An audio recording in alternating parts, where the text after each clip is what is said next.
My honourable prime minister Imran Khan, मैं आपसे ये पूछना चाहता हूँ कि पीडीएम का आपने देखा जलसा जिस तरह हुआ, आपने भी कहा कि वो फ्लॉप शो था। उसके बाद अब लॉन्ग मार्च की भी तैयारी है, रिजाइन का भी आपसे मुतालबा किया है, आपने भी धरना दिया था और आखिर पे मुज़ाकरात ही करने पड़े, मुज़ाकरात की टेबल पे ही आए आप। आपका मुतालबा कुछ और तरह का था, इनके मुतालिबात आपकी समझ में इनके क्या मुतालिबात हैं और इसका अंजाम आप क्या देख रहे हैं? और दूसरा, आप ग्राउंड आपके लिए अगर ये क्लियर है तो आप शिफ्ट किस पे करेंगे? डेवलपमेंट होगी अगले 2 साल या कि इकोनॉमिकल रिफॉर्म्स, और किसके ऊपर आप फोकस कर रहे हैं? देखिए, मैंने तो ये जब सारे इकट्ठे हो गए, मुझे तो पहले पता था। मेरी आप पहली तकरीर सुन लें। मेरी जो पहली तकरीर थी 2.25 साल पहले, जब प्राइम मिनिस्टर बना, मैंने कहा 2 चीजें की। मैंने कहा ये सारे इकट्ठे हो जाएंगे, जब हम करप्शन के ऊपर हाथ डालेंगे ये सब इकट्ठे हो जाएंगे। और मैंने कहा कि ये सारे कभी झुमरियत की बात करेंगे। वो मेरी तकरीर अवेलेबल है, वो कभी चलाएं लोगों के सामने।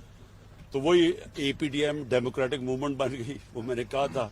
और मैंने फिर ये कहा था कि इनके जो मफादात हैं वो पाकिस्तान के मफादात के मुतजाद हैं, ये ऑपोजिट है।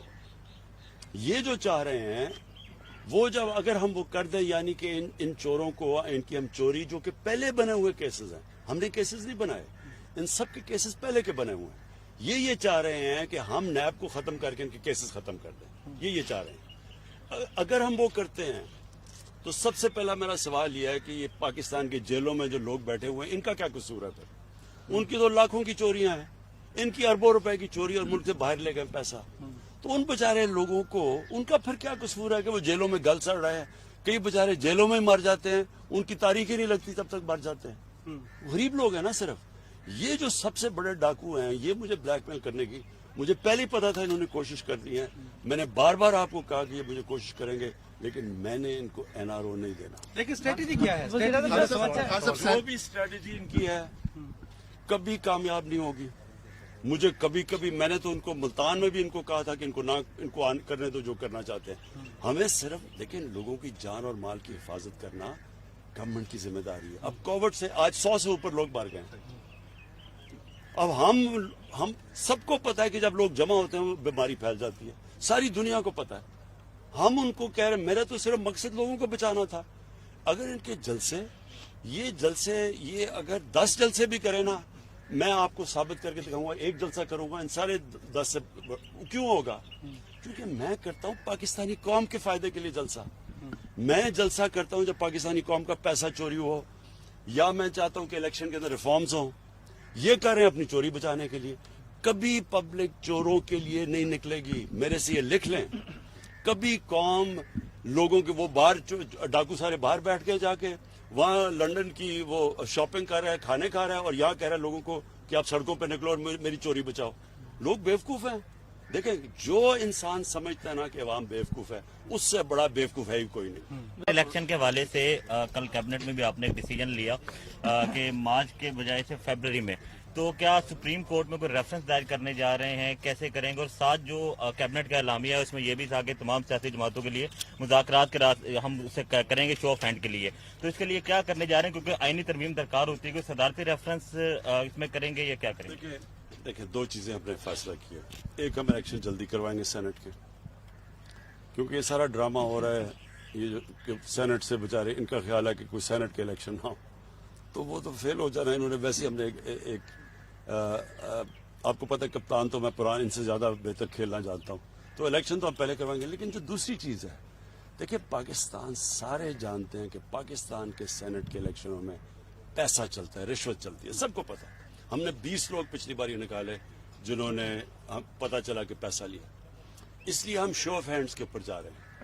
हमारे ख्याल में हमारे अटॉर्नी जनरल ने हमें ये बताया है कि सुप्रीम कोर्ट में हम रखेंगे। ये हो सकता है कि आइन के अंदर अमेंडमेंट के बावजूद भी हो सकता है ये, इसलिए हम सुप्रीम कोर्ट के पास जा रहे हैं। और हम सिर्फ इसलिए जा रहे हैं कि इस मुल्क में सबको जब पता है कि रिश्वत चलती है सेनेट इलेक्शन में, तो डेमोक्रेसी तो ये कहती है कि शो ऑफ हैंड्स करें, जो जिसके ज्यादा वोट्स हैं वो जीते। हालांकि सिटिंग गवर्नमेंट के लिए आसान होता है, हम आराम से, अगर हम चाहें, इसलिए तो किसी सिटिंग गवर्नमेंट ने किया नहीं है, हम चाहें तो हम ज्यादा अपनी जितने हमारे मेंबर से ज्यादा हम सेनेटर्स बना सकते हैं, क्योंकि हमारे पास पावर ज्यादा है।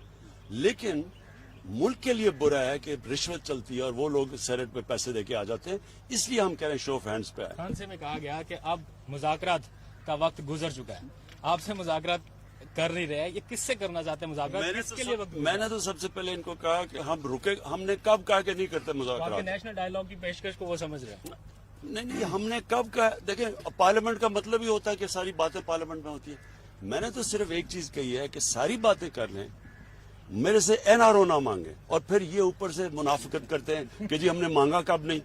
हमें इन्होंने 34 इतनी बड़ा पेज दे दिया कि जी नैब के अंदर 34 तरमीम करें, 38 में से 34 तरमीम करें, मतलब कि नैब को दफन कर दें, और कहते हैं एनआरओ नहीं मांगा। कोई दरमियानी रास्ता मार्च से किस हद तक खतरा है? आपका कंटेनर बहुत ज्यादा मशहूर था, क्या अपोजिशन को कंटेनर देंगे या लॉन्ग मार्च को रोका जाएगा? आपने देख ही लिया होगा कि मुझे इनसे कितना खतरा है, क्योंकि जो मैं कितना रिलैक्स कर रहा था जब ये वो जलसा कर रहे थे। अच्छा प्राइम मिनिस्टर, ये बताएं कि खैबर पख्तूनख्वा में आपकी गवर्नमेंट पिछला दौर भी था, आज हमने दौरा किया अस्पतालों का, हमने देखा कि प्राइवेट अस्पतालों में हेल्थ कार्ड से लोगों का फ्री इलाज हो रहा है। तो अब आपका क्या प्लान है कि ये जो हेल्थ कार्ड है और स्पेशली एजुकेशन और हेल्थ आपकी ज़ाहिर प्रायोरिटी भी है, तो इसमें फ्यूचर के क्या आपके प्लान है सर? देखिए, हेल्थ कार्ड के दो मैं आपको फायदे बताऊं। सबसे पहले तो एक गरीब घराने के अंदर जब बीमारी आती है ना, तो सारी दुनिया की रिसर्च ये बताती है कि वो घराना सारा ही गुर्बत की लकीर से नीचे चला जाता है। सफेद पोश लोग भी होते हैं, उनके घर में कई दफा बीमारी आती है तो उनके भी हालात ऐसे हो जाते हैं कि वो मकरूज हो जाते हैं। तो ये जो हेल्थ कार्ड है, यानी एक हर घराने को पख्तूनख्वा के अंदर अगले 6 महीने में सारे जितने भी पख्तूनख्वा के शहरी हैं उनको 10 लाख रुपए की हेल्थ इंश्योरेंस मिलेगी। मेरे ख्याल सबसे पहले तो इससे बड़ी नेमत कोई नहीं है, और वो जानते हैं जिन लोगों को के घरों में बीमारियां होती हैं और पैसे नहीं होते, तो उनके लिए तो सबसे बड़ी चीज। दूसरी इसकी बड़ी फायदा क्या है? इसका फायदा ये है कि हम गवर्नमेंट, पाकिस्तान में इतने अस्पताल है ही नहीं जितने होने चाहिए, और गवर्नमेंट बना नहीं सकती इतने ज्यादा अस्पताल, हमारे पास पैसा ही नहीं है। तो ये हेल्थ कार्ड की वजह से प्राइवेट सेक्टर को अब हम इनकरेज कर रहे हैं कि आके हॉस्पिटल्स बनाएं। तो प्राइवेट सेक्टर का मतलब ये कि अगर कोई भी अस्पताल बनाना चाहे, हम उनकी मदद करेंगे। सबसे पहले कि उनको हम जमीन सस्ती देंगे, क्योंकि जमीनें बहुत महंगी हैं, अब तो वो बना नहीं सकते। नंबर 2, सारी भी जो चीजें वो इंपोर्ट करेंगे बाहर से, जो पाकिस्तान में नहीं बनती, हॉस्पिटल इक्विपमेंट, वो ड्यूटी फ्री होगी। और नंबर 3, हेल्थ कार्ड की वजह से वो कहीं भी अब हर कोई अस्पताल जा सकता है, पैसे दे सकता है हेल्थ कार्ड की वजह से। इसका मतलब जिधर छोटे छोटे शहरों में हॉस्पिटल नहीं होते थे, प्राइवेट हॉस्पिटल, अब प्राइवेट हॉस्पिटल्स का जाल फैल जाएगा पाकिस्तान में। तो हमारा एक पूरा हेल्थ सिस्टम के अंदर ये इनकलाब है।